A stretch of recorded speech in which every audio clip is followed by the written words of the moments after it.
So about a week ago, I learned what a Hatchimal was. Apparently it's one of this year's It toys where everyone is clamoring to get one and they can't find them in the stores, and the stores are getting incredibly limited quantities and they're selling out immediately after they go on the shelves, to the point where Target has to give people tickets in line so that they're guaranteed a Hatchimal, and they're only like 6 to 12 per store per delivery. It's insane. So the best description I can come up with for what a Hatchimal actually is like it's a blind bag version of a smarter Furby. Now, I don't know if it's a good thing to be better or worse than a Furby, because if you're a 90s kid like me, you were either terrified of Furbies or you thought that they were way ahead of their time and amazing little creatures. But at least with the Furby, you knew exactly which one you were going to get, what color scheme, everything. You got to choose the one that you wanted, and it was the It toy way back when, and now Hatchimals is the It toy this year, but it's more of like a blind bag sort of thing. You could hatch a Pinguala or a Draggle or a whole mess of other strangely familiar sounding terms for creatures, but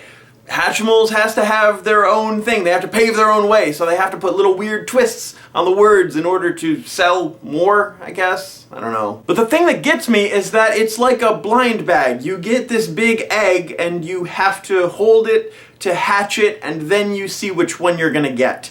And I don't know how I feel about that. But my boss decided that he really needed one this Christmas season for his daughter. Now, my boss works in retail. He has other friends who are very high up in retail, and he made a few phone calls and they weren't able to get him a Hatchimals. Any kind of these Hatchimals. There are so many different versions of them, they couldn't get him anything. He brought up Hatchimals with me multiple times over the course of a few days, and he was a little upset that he wasn't able to get his hands on a Hatchimal egg, to the point where he asked a fellow coworker of mine if she could stand in line at 6 in the morning at Target to possibly grab him a Hatchimal. It wasn't like an abuse of power sort of thing, like do this or you're gonna get fired. It was more like a, hey, could you do me this solid? So right then, a light bulb went off, because when I worked in the comic industry, I made a few friends. I have a couple connections, people who can acquire certain toys and collectibles, and Hatchimals this year is a definite collectible. So I have a buddy. For the sake of this video, let's name him Chris. So I knew Chris was able to acquire special things that barely anybody could ever get their hands on. Very hard to find limited edition things. I realize that I'm saying this out loud makes it sound like he steals them, but that's not the case at all. He goes to a lot of trade shows. He's able to see ahead of the curve for when things are going to be popular. He buys up comics before the movies are made about the people in the comics, and then he's able to sell them for 5, 6, 7 times the price that he paid. He's very good at what he does. And apparently, I didn't know this, but Hatchimals had actually been on the shelves for months, and they weren't hot at all. They were literally sitting on the shelves. Now that I've actually seen what a Hatchimals looks like, they look familiar. I feel like I've seen them in Target months ago, and now you can't get them anywhere. But Chris owed me a favor, so I gave him a call. I told him the situation. He said that he had 3 Hatchimals and that he was willing to send me one as long as I paid for the shipping. So I opted for the very fast, super quick,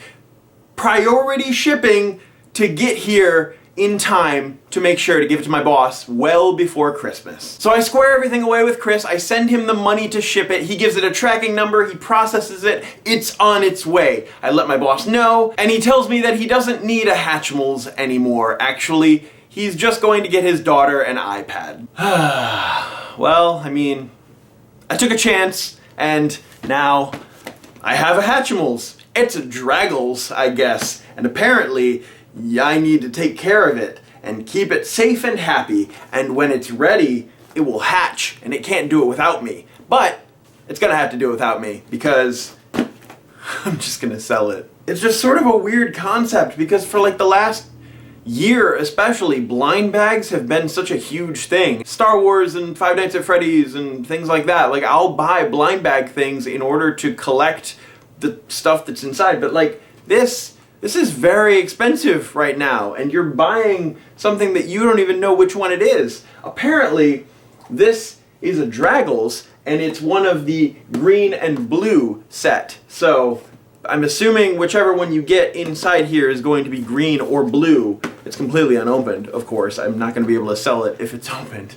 But it's bigger than I thought it was going to be. Like, look, this is like the size of my head. And the whole tagline is, who will you hatch? You don't know who you're going to hatch. It's going to be a Draggles. Which one will choose you? Hatchimals can't hatch on their own. You are the key to releasing their magic. And I've never heard of this company, Spin Master Ltd. But apparently Spin Master's got a hit on their hands. So this is the new Furby. I honestly don't think it's as weird looking as a Furby, but I've never actually seen one in person. These are just, you know, animation cartoon versions. Like, these are what they actually look like, I guess. And they sort of have like the same sort of beak as a Furby would, but who's inside? It's a surprise. So that's how I ended up with this year's hottest toy that everybody's clamoring for without actually wanting it. I don't need this in my life. You guys know I collect all sorts of other stuff. This, I don't need a Hatchimals, because it's gonna hatch, and then what? It's gonna be like a Furby, right? Maybe I just don't understand. I guess it's actually because I've never held one and interacted with one that I don't understand the draw, but hey, that's capitalism for you. That's not. But as always, my name is Travis. Thank you for listening to what I have to say, and you will see me soon.